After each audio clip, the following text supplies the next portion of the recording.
I'm Rachel Mills, and today we will be talking about line. Line is pretty self-explanatory. It's a line. So whether our line is going to be straight, curved, really intense organic line, or a very geometric line. Our first exercise today, we are going to do a blind contour. If you don't know what a blind contour is, I will now give you a wee demonstration. When I do blind contour, I do not look at my page. I only look at my reference. So I just follow the lines that I see, and I never lift my hand off my paper. Otherwise I would lose place where I am in the drawing. So I'm not looking at it. I have to kind of find my way around it.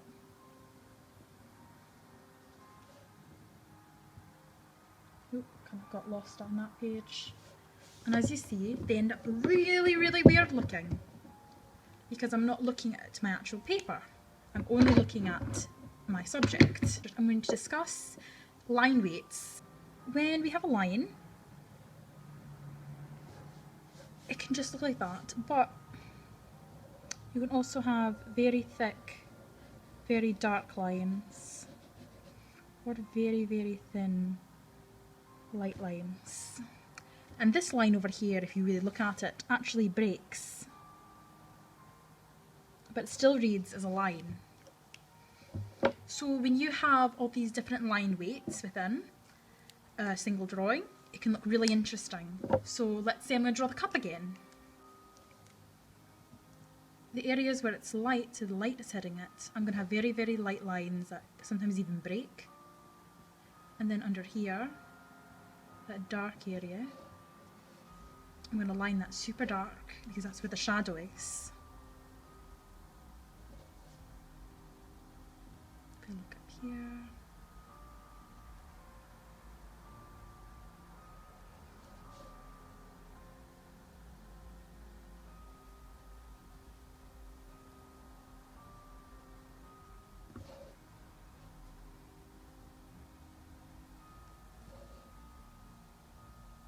So as you can see, there are some spots that have this nice dark intense line, nice and thick, right?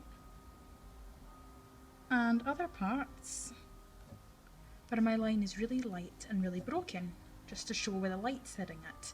And it can make your line drawings just look that much cooler.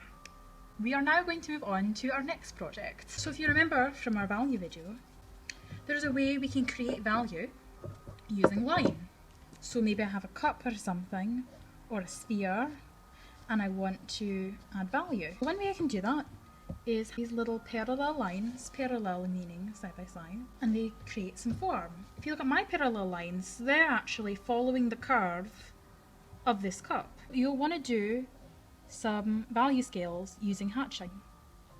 So if you see, the darker it gets, the closer the lines are together, versus the lighter it gets,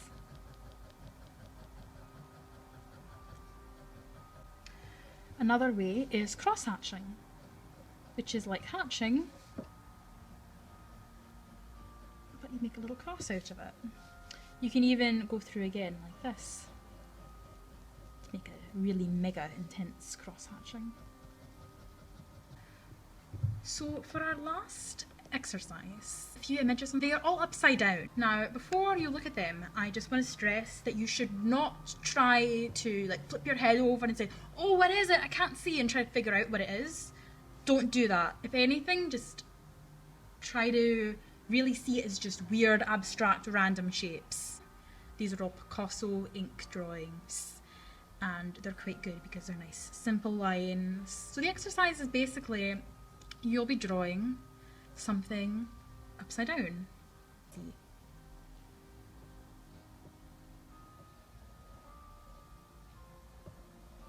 There. You should just try to pay attention to how all the lines work in relation to each other. If you do mess up a wee bit, don't worry. Just kind of move on.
If you have any questions, message Make and Create Arts on Facebook.